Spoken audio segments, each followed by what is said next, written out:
Hey guys, Bobby Roast Beef here, back with another 10-second podcast for you. I know this one's a little bit late. I'm posting this on Thursday still, so we're just making it.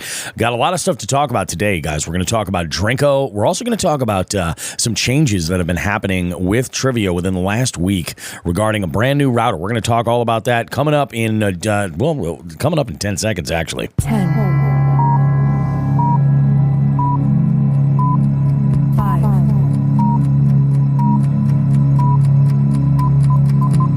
How we doing, everybody? Bobby Roast Beef back here for another episode of the 10-second podcast. Again, that is a podcast that is not 10 seconds long, but the title is an homage to the 10-second timer that is wrapped all around speed quizzing.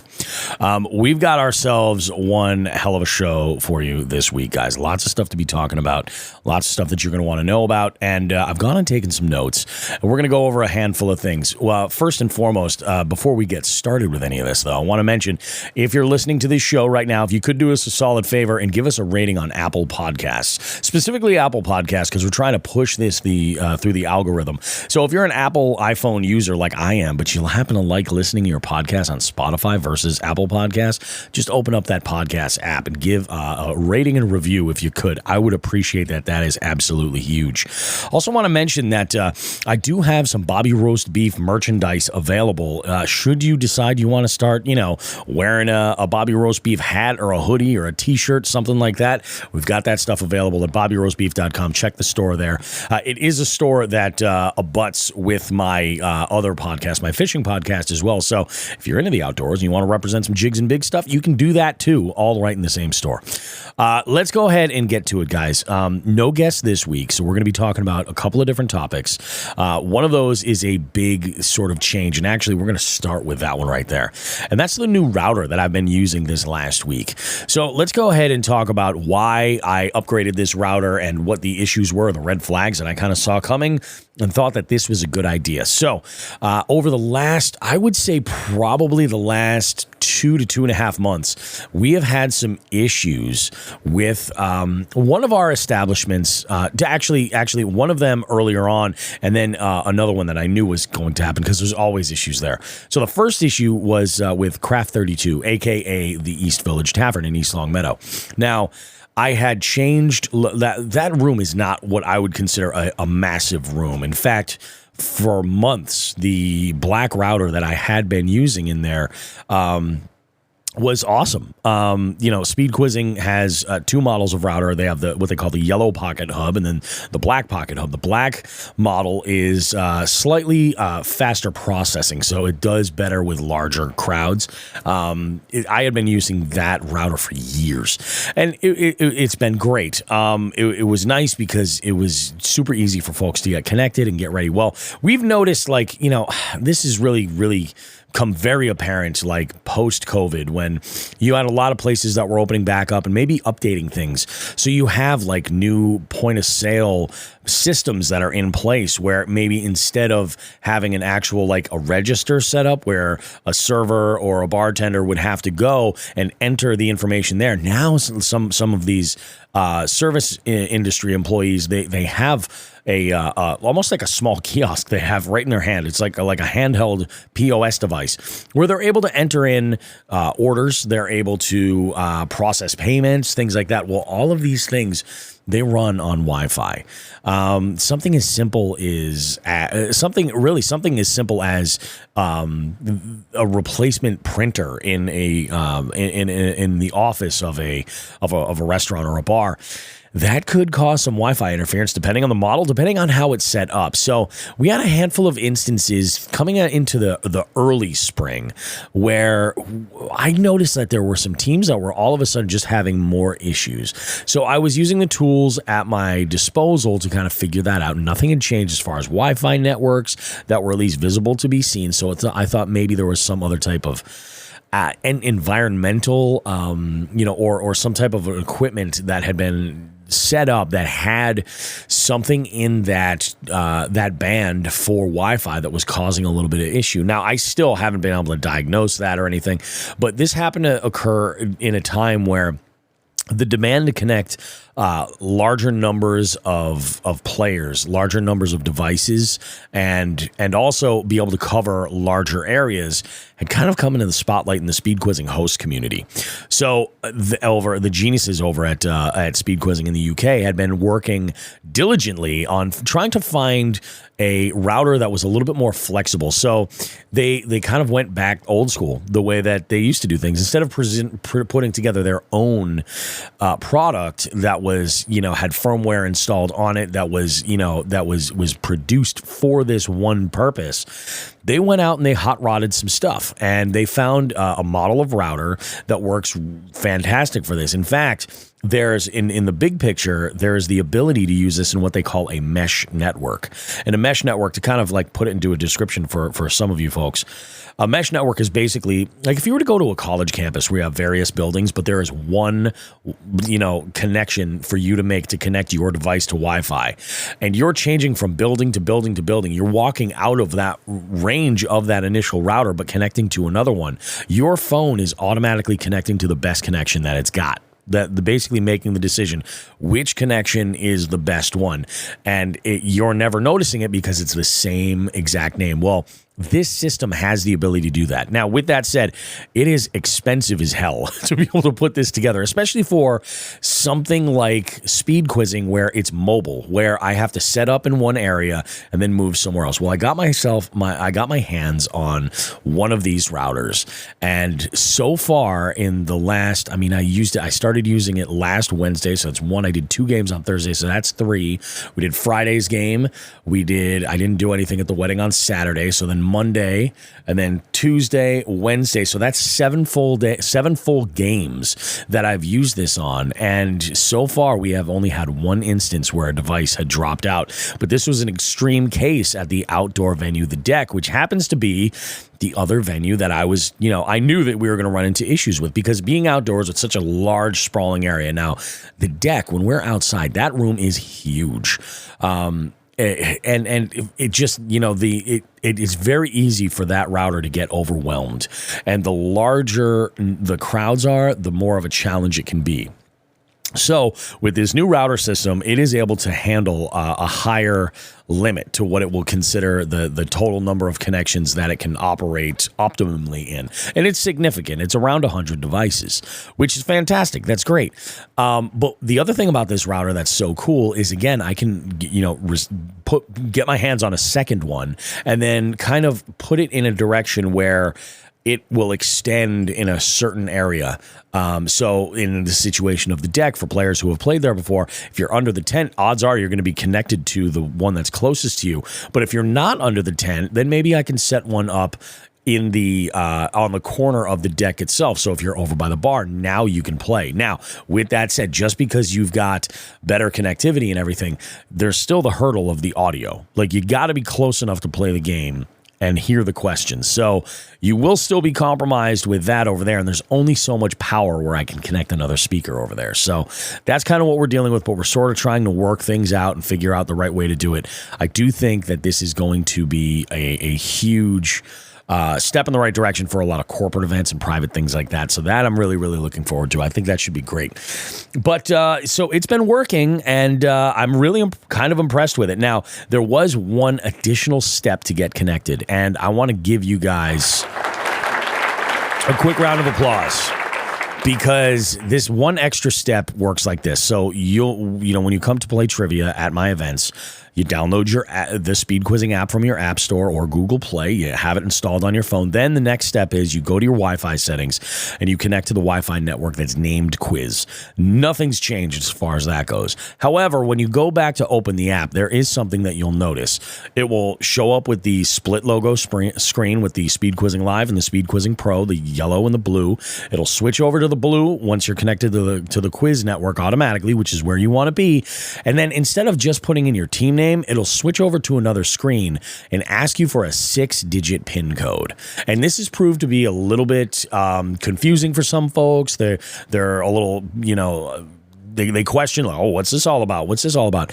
Basically, what it is it's just you entering a PIN so that you're staying connected to this. And what we're seeing is that now, for instance, our Apple users, they're not getting this pop-up that says, hey, there's no internet on this Wi-Fi network. Do you want to use cellular or stay on Wi-Fi?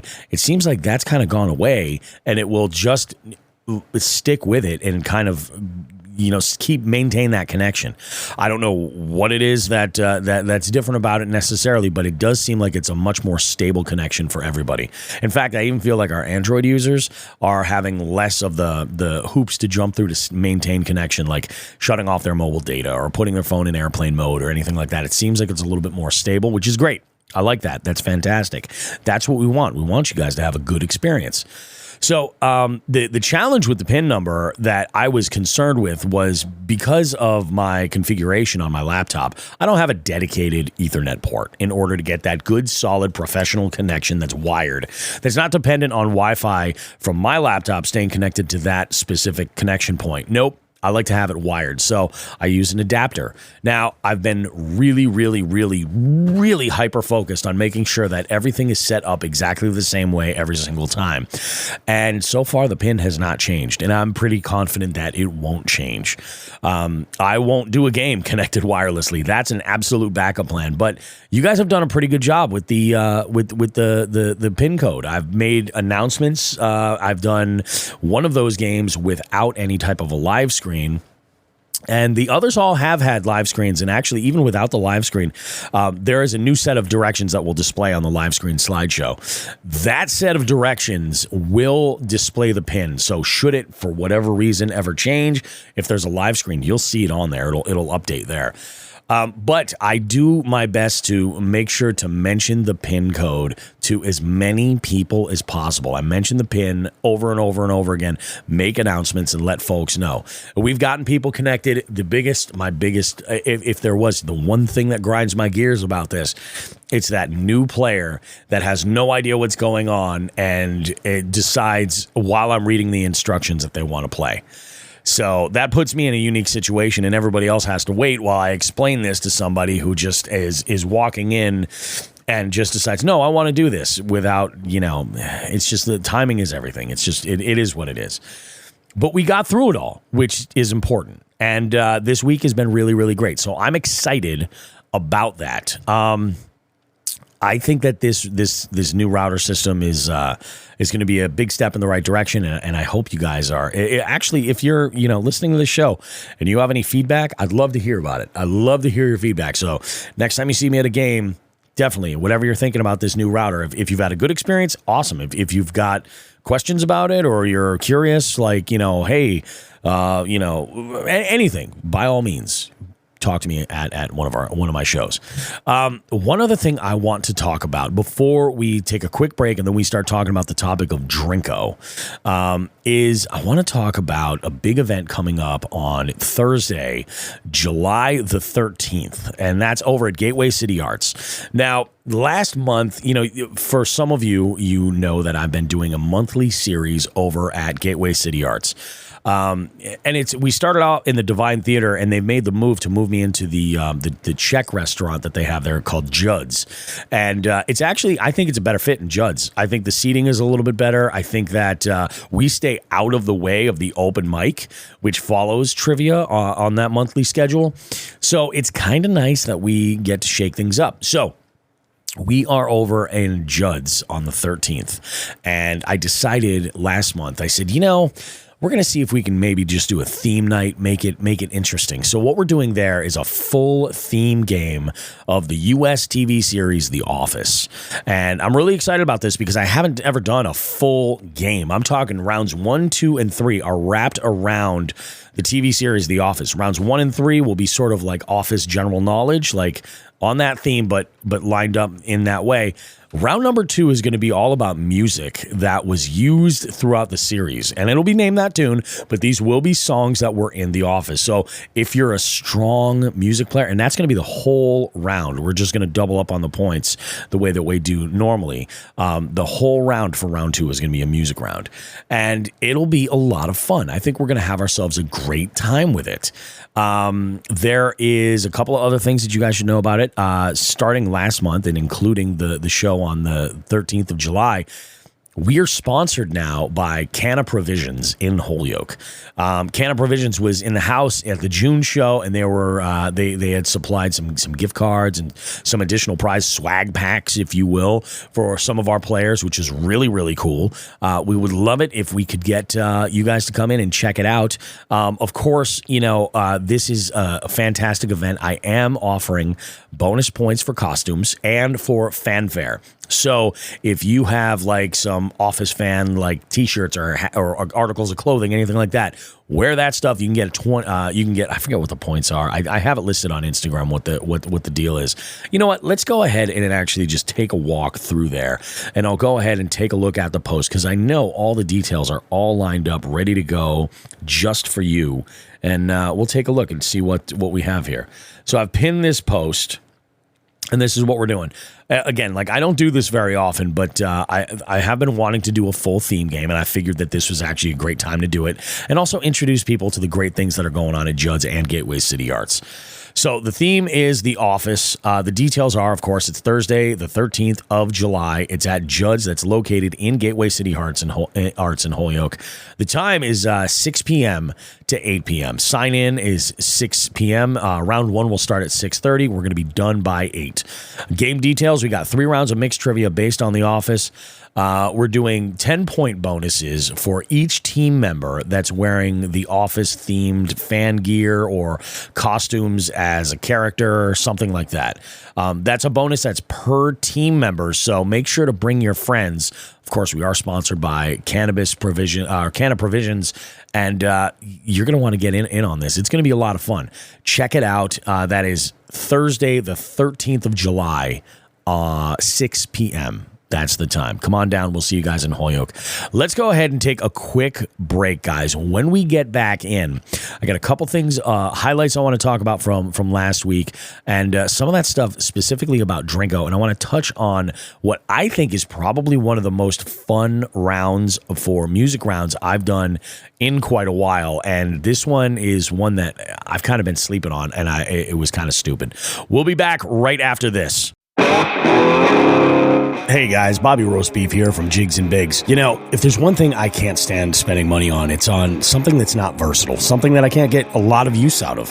I want to talk to you about Frost Buddy. What Frost Buddy is it's one of those can coolers. I've seen these before. In fact, I have some that are limited to only fitting one specific size of can, like a standard 12-ounce can. I stumbled onto Frost Buddy, and I was blown away with it. So versatile. Fits standard cans, tall cans, slim cans, and even 12-ounce bottles. And the magic is the insert fits all of these items in various stages within the insert. And when you take that out, you can fit a full 16-ounce tall boy can. In fact, it even doubles down on being versatile with the coffee lid. And on my recent trip to Chickamauga, I had a field day with this thing. I was throwing beer cans in it. I'd have coffee in the morning. On the drive, I was throwing in all different sizes of cans for different canned coffee products to keep me awake on the long drive back. The thing was amazing. So I recommend you check out Frost Buddy. If you're in the market for either a travel cup for your coffee or a can cooler at all, either one of those, check it out. For the money, you cannot go wrong. What I've done is this. In the show notes for this podcast you're listening to right now, if you look there, you'll find a link to Frost Buddy where you can get yours. And not only can you go and get your Frost Buddy there, but you can help out the show as well. Go and visit that link in the show notes to this podcast. Check out a Frost Buddy. Tons of colors, tons of patterns, all kinds of great stuff. And it's a great spot to put your Jigs and Big sticker too. Take it from me, Bobby Roast Beef. You're going to get the most versatility out of this one product, probably out of anything you're ever going to buy, especially for anything that you're drinking. Frost Buddy. It works for me. I'm a happy guy.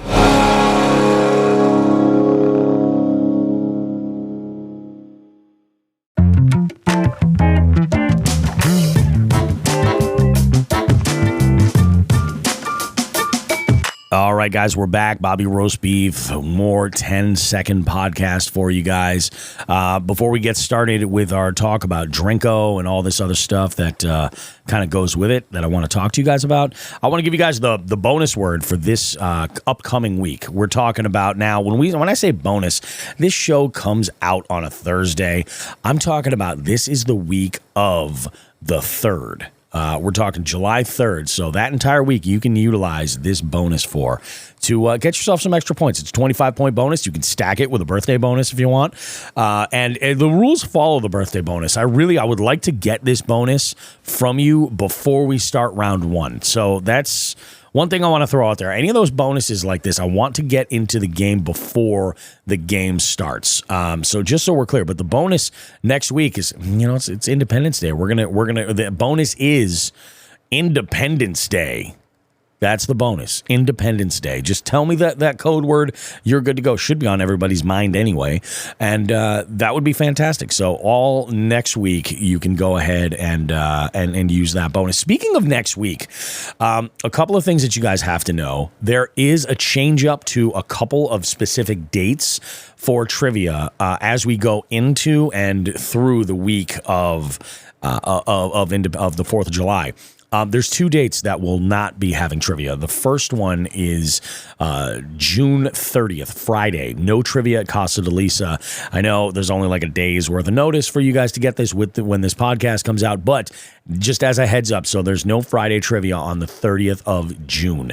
I have an event that popped up last minute, which, it was one of these things that kind of had been floating. They finally confirmed on it, so we're good to go there. The next one is the actual 4th of July. Tuesday, the 4th of July, there will not be trivia at East Village Tavern /Craft 32. I'm still waiting on them getting that sign. They've got the uniforms that say East Village Tavern. I'm still waiting on seeing that sign. But there's no trivia on the 4th. And the reason is that they'll be closed that day because East Village Tavern is the I guess the driving force behind this year's beer tent at the East Longmeadow Fireworks. Why is this a big deal? Because it's been years since there's been a beer tent at the East Longmeadow Fireworks. So this is going to be a good thing. All hands on deck are going to be over there. Obviously, it's going to be a full house. It's going to be crazy. So they are closed on July 4th. All the other games are going on as scheduled. We'll be at Rumble Seat. We will be at Nathan Bill's. In fact, Nathan Bill's is probably going to be huge because I'm expecting some of those folks from that normally play at East Village Tavern may make the trip down the road to Nathan Bill's. And then, of course, Thursday we'll be at the deck, and then Friday we will be at Casa de Lisa, of course. So those are the only 2 dates being affected, June 30th and July 4th, the only 2 dates that are being affected, but now everybody's aware. Just want to make sure everybody knows, baby. Just want to make sure everybody's clear. Let's go ahead and discuss some Drinko stuff. I got to tell you guys, I have been wanting to talk about Drinko for a while. I have a bizarre relationship with Drinko. I love it and I hate it for a myriad of reasons, to be perfectly truthful here. Let's talk about kind of the origins. How did it come from? So Drinko initially, I came up with as just kind of, I saw an episode of The Tonight Show with Jimmy Fallon, and in this episode, there was a big wheel with like a variety of different kinds of ingredients. It was like a shot with this random ingredient or something like that. And I think it was like the one that I saw, I think it was like a concrete mixer with like turkey gravy or something weird. And I was just like, that is just so ridiculous. Like, I just thought it was insane. And I thought about it and I said, I could probably fool around and come up with a cool way to do this. So I decided what I would do is I wanted to add more bonus opportunities to my game. So pulling back the beef curtain, the entire history of the game, I would run 3 different rounds with a bonus at the very end. And I decided that it would be a better move to add an additional bonus like in the middle of the game somewhere, so that this way there was a chance for a team to get a little bit of a pickup of points and go into that final round ahead a little bit from where they were previously. So what I did was I would use a nearest wins question, because there can only be one team that gets points there. I would use that as a way to select a team. So I'd give them some points, and then if they did a challenge, they would get the additional points for doing the challenge. And I called it a challenge initially because I I wanted Drinko to not be the challenge all the time. So I was using things like the Chubby Bunny Challenge, and I would use there was this Oreo cookie challenge where you put an Oreo cookie on your face, and you scrunch your eyebrows, and you basically try to make it fall down, and you try to catch it with your mouth. I did this one with devil dogs. You guys know the snack cake devil dogs. And there was this is stupid. This came from like college. And it was, how many devil dogs can you eat before you have to take a drink of anything, of water or whatever? Because anybody who's had a devil dog knows that they are the driest thing in the world. And it's like, it just turns into concrete in your mouth. It's ridiculous. So I would do some of this stuff. And Drinko got legs. Like, Drinko got big time legs. Like, everybody kind of thought it was funny. And what I started with Drinko was a wheel of various drinks that were actual cocktails. So I went and I basically just Googled a bunch of different cocktails that were real, that you could go to a bar and order. They had names, they had recipes that were published, and these were pretty gross. And so the original list included some of these, and these that I'm going to go through now are kind of random. There's a cement mixer, which is a classic. Cement mixer is a classic Drinko drink.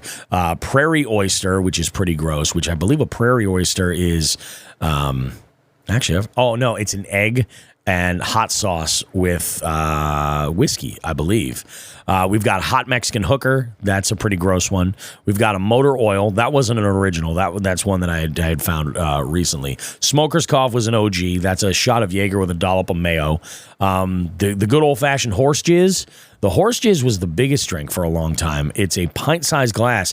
It's filled 2/3 of the way with light beer and then the rest of the way with milk. An Eggermeister, that's a new one that's been added on. That's a shot of Jaeger with a raw egg in it. Tapeworm shot's one of the OG ones. That's a shot of vodka with a little ribbon of mayo in there, black pepper, and hot sauce. The Infected Whitehead shot, that's a new one. That's one of the new ones that I actually have to look up to know what it is, so I'm not 100% sure what that one is. A Liquid Steak is essentially, it's a shot of vodka and steak sauce. What else do we have? We got the Four Horsemen of the Apocalypse, which I believe is Johnny Walker, Jack Daniels, Jim Beam, and Jose Cuervo. I believe that's what the Four Horsemen is. And then I added this one here. There was one that was called the Black Death. The Black Death is a vodka and soy sauce is what that is. But I said, let's get rid of that one here. We're just going to go ahead and do You Get Lucky, There's No Shot. So on this wheel that I'm looking at, there's that. But probably, I think right about the time of the pandemic, I started to try to change Drinko up and do something a little bit different. So what I did was I would spin the wheel multiple times, and on that wheel, I would put different ingredients that you could find in any bar or restaurant. And I found that this was a good move because these players, and it was kind of a wild card. It wasn't the same thing that they were seeing all the time, and the different bartenders on staff would do things a little bit differently. And it was a great way to engage them as well and kind of tie them into it. Like I've had some bartenders who are just, they live and die for Drinko. Caitlin over at Plan B is one that definitely she was into doing the Drinko drinks. Mike back at Plan B way back in the day, he was crazy into it. We're going to talk about some of those drinks too, some of the weird combinations. And I guess I was doing this before the pandemic. Now that I think about it, I think I was doing this before the pandemic with this list of random ingredients. So let's go over the list, and it's changed a little bit. I've changed a few things. We have liquor. We have beer. Obviously, we're doing this at bars and restaurants. Now, obviously, if I see it's a young kid, someone under 21 that gets this bonus, I just unclick those. So like little dirty little secret, like I do unclick those so liquor or beer won't go in there. Or if accidentally they land on there, I'm going to give them another spin. So the first two, we have liquor, we have beer. That's always bartender's choice of what they want to use. Next up is mayo. Mayonnaise is a crazy ingredient for Drinko because it's a texture thing for some people. Some people just hate mayo in general, despise it, and it freaks them the hell out. I have a great story about that that I'll tell in a moment. We have hot sauce. We have random team pick, and this is a new one because I wanted to engage the teams. So oftentimes I'll just take a team who maybe is either in the middle of the scoreboard or up at the top, and I'll have them select a drink. And the reason why I do that is because if a team passes on Drinko, I start at the bottom and I start offering it up to those teams for 50 bonus points if they want to do it. And what ends up happening is if I pick someone down at the bottom and they pick something, they might pick something easy that they don't have an issue with in hopes of getting it, or they might actually screw themselves over and pick something really, really difficult that they don't want to touch. I also have Bartender's Choice. Bartender's Choice is a great one because it can literally be anything under the roof of the establishment that is safe for human consumption. It does not have to be behind the bar. It doesn't have to be liquor. It could be in the kitchen.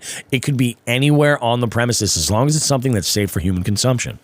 Salad dressing is another one that is left up to interpretation. Sometimes salad dressing can mean nothing more than like lemon juice or vinegar. Salad dressing could mean all the salad dressings that they have. We've seen that happen before. Bobby's Choice is next, and this is one where oftentimes I will use this as an opportunity to just kind of put my head together with whomever is behind the bar and come up with something creative. This is my favorite one. It's always been on here is pint glass plus one spin. Now, a typical Drinko drink is not in a shot glass. There's not enough mixing that you can do in there to make it work. It's in a rocks glass. It's like a cocktail. We call it loosely a craft cocktail. That shot or that rocks glass is the case for all of these Drinko drinks unless you get pint glass plus a spin. Getting pint glass plus one spin means that you've just essentially supersized your challenge. Doesn't do anything to your points. Maybe it should. Maybe it should. Maybe pint glass plus a spin means you get an additional 20 points. Something to think of. We have an egg, and that used to say raw egg. It doesn't now. Egg is up to interpretation. It could be a hard-boiled egg, which in my opinion is the hardest one to put into a drink. It could be an over-easy egg. It could be a raw egg. It could be, you name it. It could be anything. We've got milk, a.k.a. mammal juice. We leave that in there. And then we have juice. And juice, again, left up to interpretation. In some instances, that's going to be something as simple as orange juice or pineapple juice or grapefruit juice or lemon juice or lime juice, something like that. Other times, and this is a great situation when we've got venues where we're hosting the game where there's a raw bar handy, it might mean clam juice. So it's just one of these things. Now, obviously, nobody ever has to do a drink if they choose not to. They can pass at any time, and they're only foregoing the additional points. So they're going to get the standard 25 points that they got for the nearest wins question. But if they pass, I will then take that drink and offer it to the last place team for 50 bonus points. If they pass, and I've been doing this lately, holding it at 50 because it's gotten crazy before. We've given away shots or we've given away Drinko drinks that were worth like 300 points. And that is just insane. So what I'll do, I do like the pressure that adds. I will say that. I do like that if you pass it up, you're now giving that other team in front of you an additional, it's worth more points. And if they pass it up, it's worth even more points. And this team could realistically steal first place with this one Drinko drink. So the pressure is on. It really is. I do like what that does. But what ends up happening is I leave it at 50 now, and I kind of think that's even around the board. And I go around from table to table, and I ask these teams in the order that they are on the scoreboard if they want to do this drink, and oftentimes somebody will take it. Some of the highlights that I have had, let's actually go back. I want to take a look at my notes right now and take a quick look at something. I mentioned my complex feelings about Drinko. It's entertaining. I've kind of become the weird drink guy at these trivia nights because that seems to be, and it's done exactly what I wanted it to do. People talk about it like, oh, I did trivia, and then our team got this bonus. We had to drink this crazy thing. It had like mayo and like smelling salts in it. Or I don't know, I'm making that up, but it had crazy stuff in it. We had to drink it, or the table next to us, and people talk about that, which is what I wanted it to do. But it's also like it's kind of gotten its own a life of its own. There are some teams that forget that we're even doing anything with trivia at all, and it's like that's all they show up for is Drinko. But also, I do know it's a fan favorite, so I go back and forth. Like I would love to be able to retire it and do other challenges and other bonuses, but the reality of it is like it's working, and I don't want to fuck with it if it's working, you know. So it does work, and it's all good for everybody. Of course, anybody can pass if they want, and there's no shame or anything like that. Let's talk about some gross like Drinko drinks from memory. I will say this much. All right, last night was actually a perfect example at Nathan Bill's. We had a situation where the team had spun 4, and that should give you a clue that pint glass plus a spin was one of them. 4 of the worst things you could spin on that wheel. The first one they spun was pint glass plus a spin. So now they have to do 3 full spins for ingredients. They got bartender's choice, they got random team choice, they got Bobby's choice.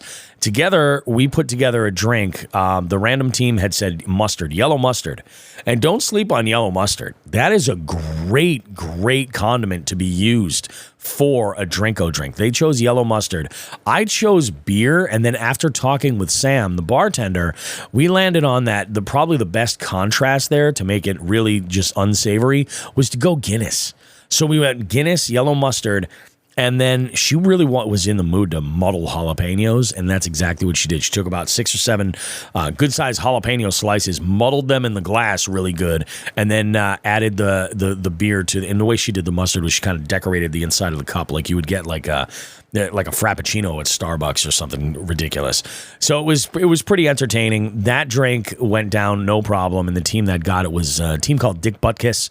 And they managed to put themselves up in first place with that, and ended up actually holding on to that first place spot to the very end, and then had it robbed from them, from nobody else but then their own roommates.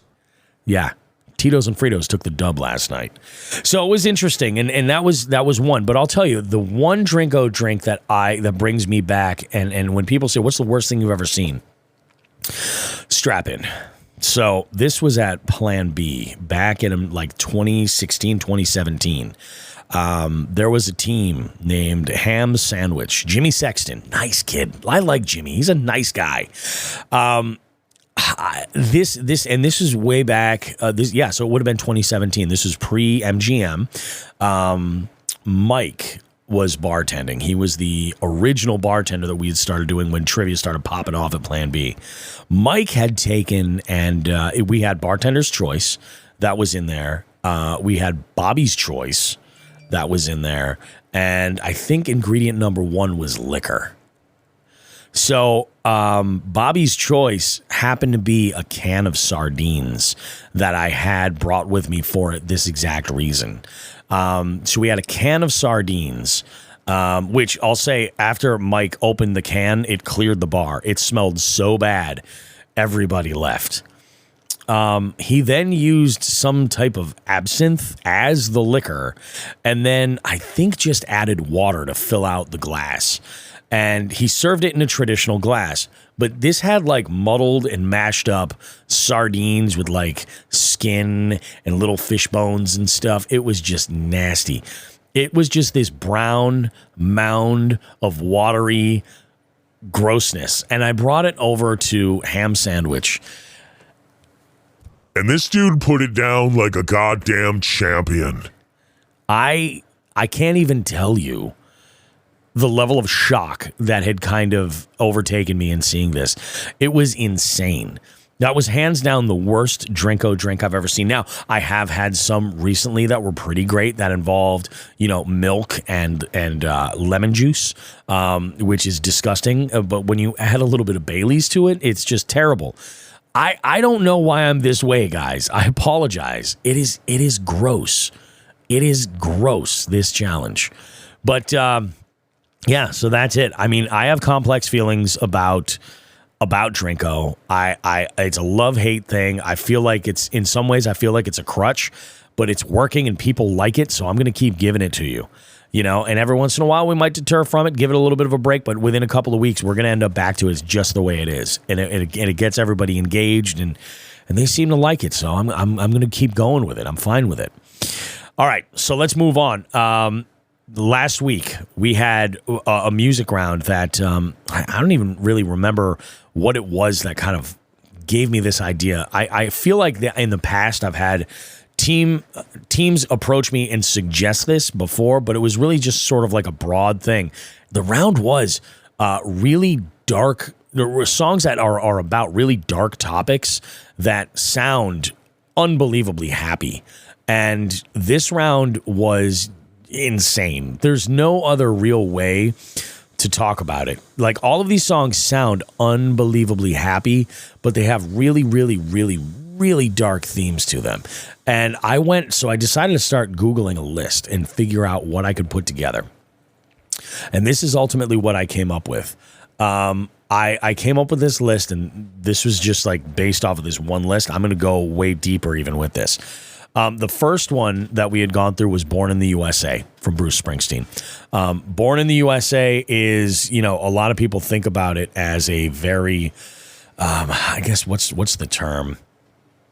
A lot of people just kind of look at it as a song that, like a patriotic song, and it's not. It really, really is not. In fact, there's Ronald Reagan had used it for his campaign for a while, but Springsteen stepped in and was like, dude, don't do that. You got it wrong, bro. So he set him straight, and he stopped using that. Then we used a real popular song called The Way from Fastball.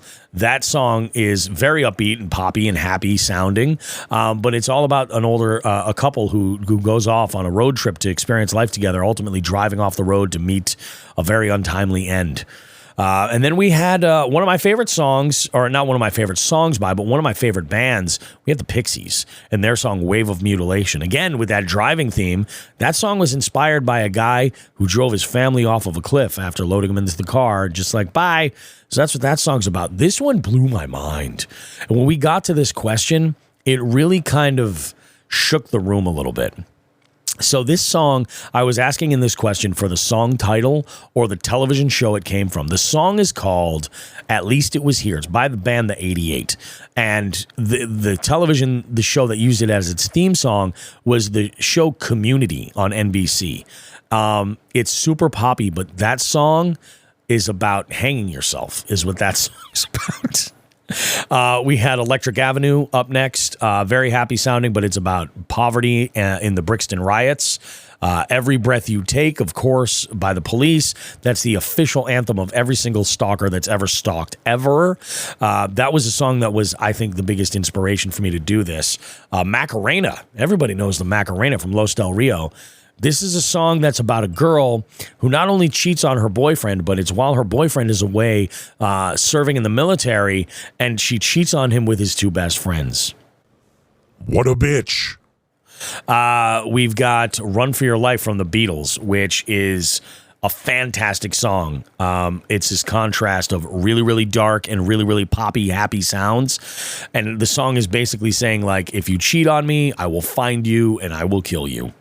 Semi-Charmed Life was up next from Third Eye Blind. This song here is actually, everything that this band does is pretty dark in a lot of ways. But there's a line in here that's about crystal meth.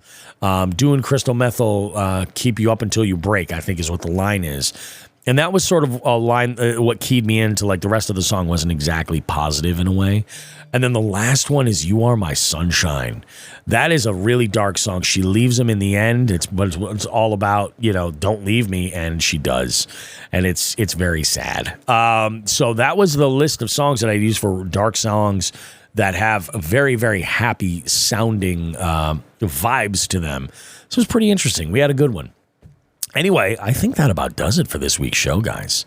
I think we knocked it out. We got it done in like 40 minutes, which is beautiful. I'm psyched about that. I'm really hoping you guys have a great, safe, fun holiday weekend for the 4th of July. Remember, there is no trivia on Friday, June 30th, and there is no trivia on Tuesday, July the 4th. That is, go see some fireworks. Go have yourself a good time. Be safe, though. Don't do anything stupid. I want to be able to see you again at trivia. Definitely got to come back. This show has been fantastic, everybody. I appreciate you very much. Another reminder, feel free to give us a review over at Apple Podcasts. That goes a long way to help the algorithm to get this show discovered a bit more. If you, I am very serious about if you have any feedback about this new router system, pros, cons, anything. I would love to know where you guys stand on it. I mean, it's definitely going to be sticking around, but I got that other router lying around as well as a backup. Should anything go south, I've got backups on backups, baby. We are good to go. You guys have yourself a great weekend, everyone. We will see you next time. And until then, I'll see you at trivia.